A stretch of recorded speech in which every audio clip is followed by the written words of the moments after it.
Guys, welcome back to my channel. Today I'm going to be talking about my cancer story. Oh, there's a storm going on. So today I'm going to be talking about my cancer story. I didn't really want to do this video, but I know that it has to be done. I tend to block out what I've been through, like everything that I've been through now. I've literally, if I do say so myself, I've been through hell and back. I just wanted to just make this video just also to kind of just make you guys aware and just probably educate you guys on the type of cancer I have.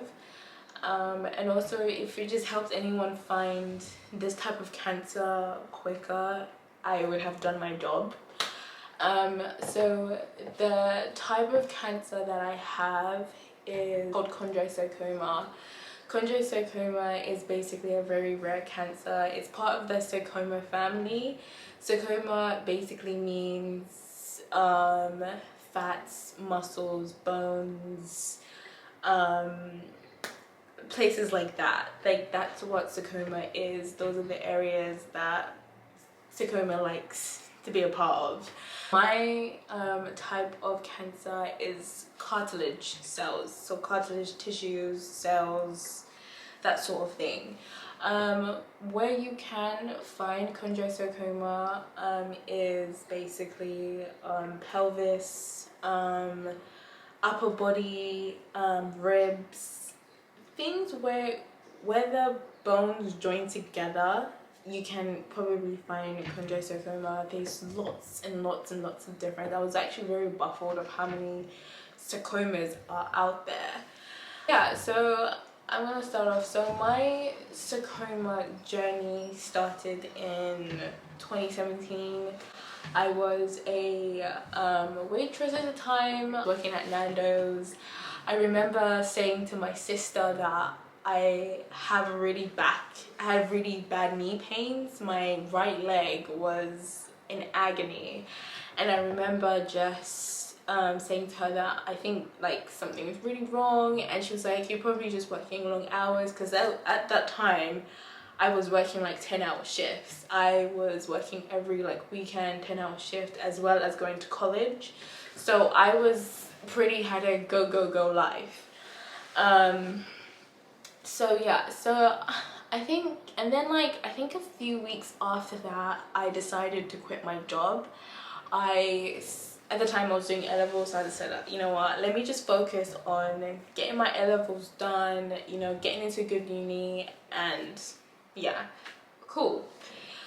So when I was at college, the pain was still there.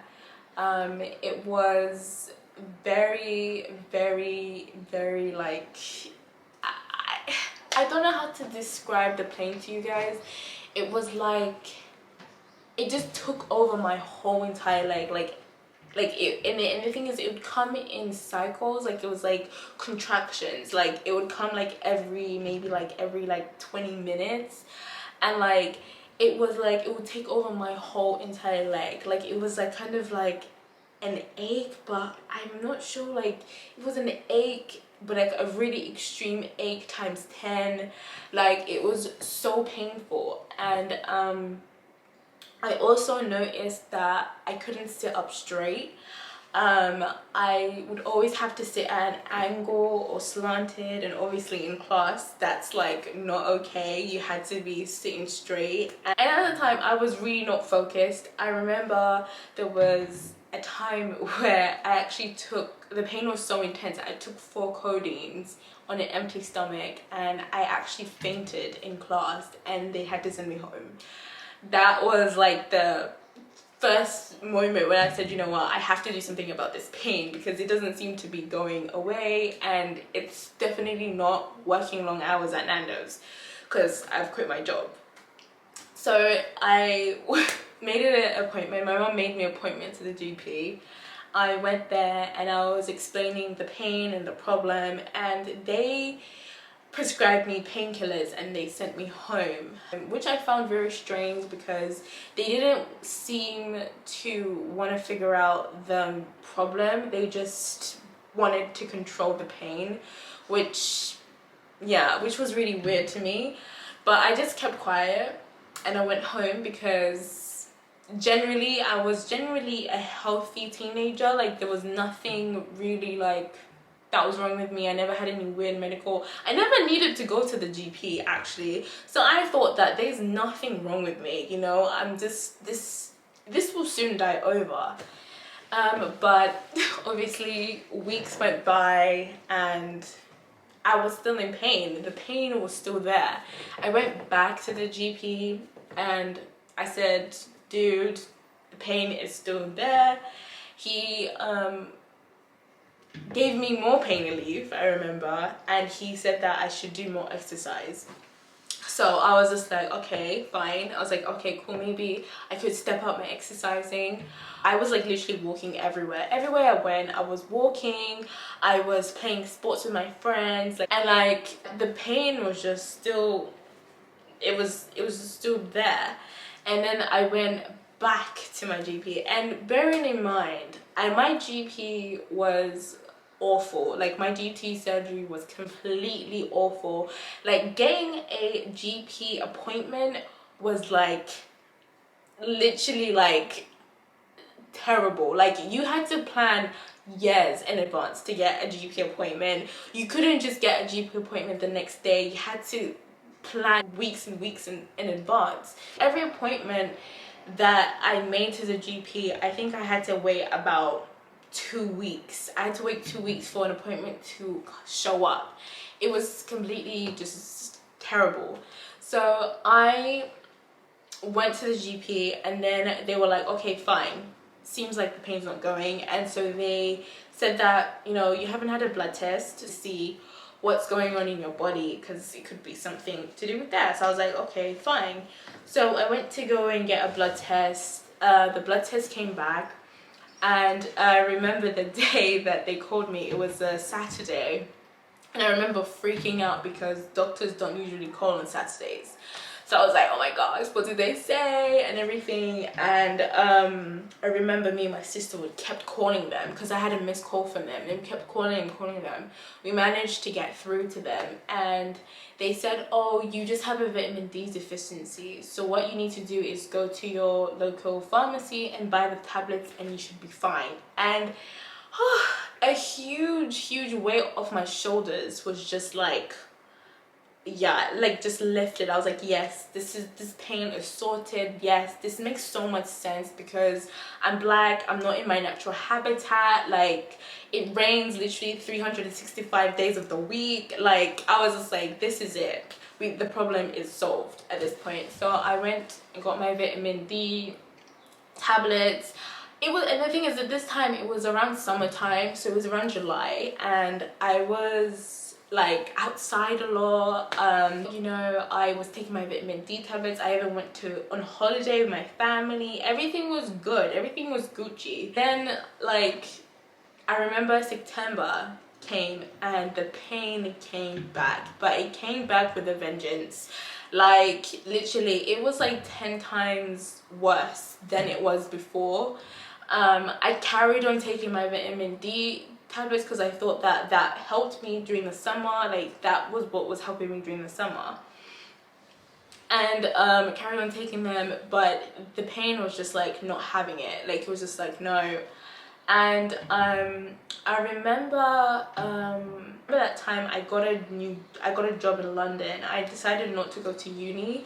I was like, you know what, I'm gonna get some work experience.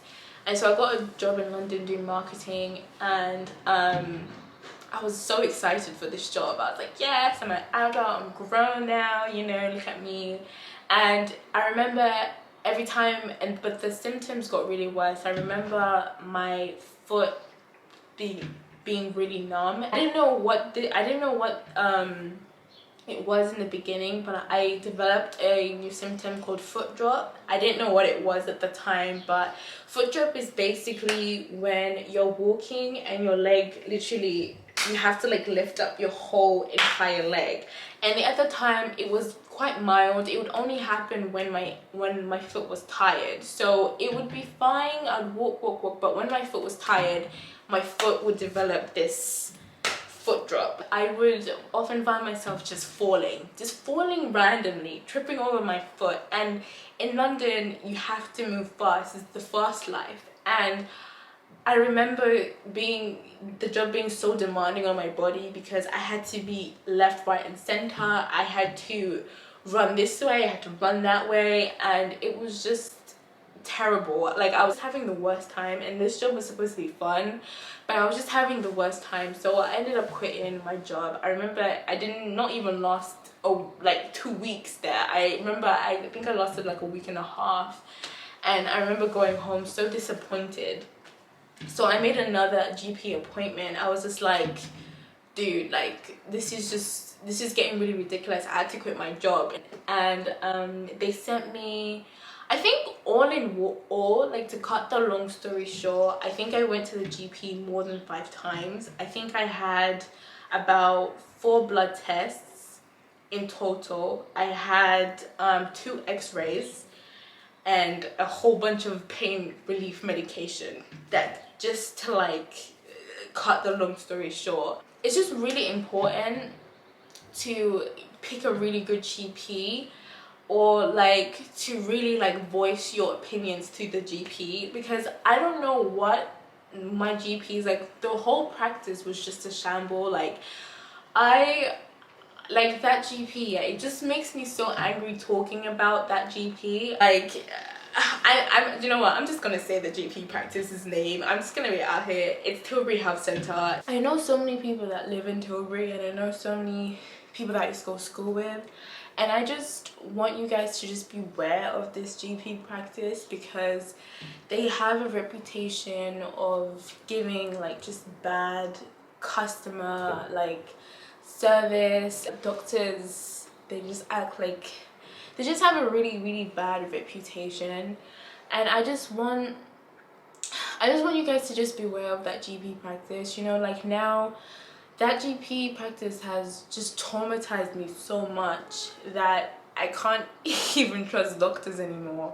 Like, even now, looking for other GPs, I'm always looking over my shoulder. I'm always thinking, are they actually telling me the truth? Every time I went there, they made me look like I was like an idiot, or like I was crazy. And they were not really listening to what I was saying, and it just made me really upset. I wish that I took down names of each and every GP. And you know, another thing that didn't make any sense, because every time I visited my GP, I had a different doctor each time. So I was like, why didn't they, you know, catch this earlier? Because I had a different doctor, so I'd be having fresh eyes, a fresh perspective, but all of them, like, you know, just didn't care. All of them literally just did not care about my health. So literally, fast forward to 2018, and at this time I was still having the same problem. My leg was just getting worse and worse. It was just deteriorating. It was just a problem. I remember trying to get an appointment at GP, which was impossible as well. I remember there was actually this one time I went to the GP. The doctor was examining me, and he pushed on my pelvis where the tumor was, and I remember screaming, and he literally was just like, that is weird, and he carried on with the examination. And I was just there like, you know, me thinking as a doctor, me thinking that he knows what he's doing, I trusted him, and I never really thought about it. It went over my head. I went home, I carried on with my life and everything, and I'm just thinking, you have to be so careful with these GPs. These GPs, yeah, like, I'm sorry, I feel like they just want to get by. They just want to get the money. Like, I don't know what it is, but be careful with these GPs. My sister, you know, is getting married. It's a really, like, happy time for our family. And even like also there was so many people that we knew that year that was getting married, and my sister needed me, so I kind of put my health on the back burner. And my sister got married and everybody was really happy. And I remember a few weeks before my sister's wedding, remember I woke up in pain, and I remember I was crying because my leg, it felt like somebody was sucking literally the life out of my leg. And I remember waking up crying, and I remember looking in the mirror, and this was probably the most scariest part. This is probably the most scariest scared I've ever been. What, my right leg like literally lost muscle density. I remember my right leg was smaller than my left leg, so like all like the muscle density just got sucked out of my leg. It was so painful, and I remember I was crying. And I remember it was a Sunday, and I remember my sister told me to call 111.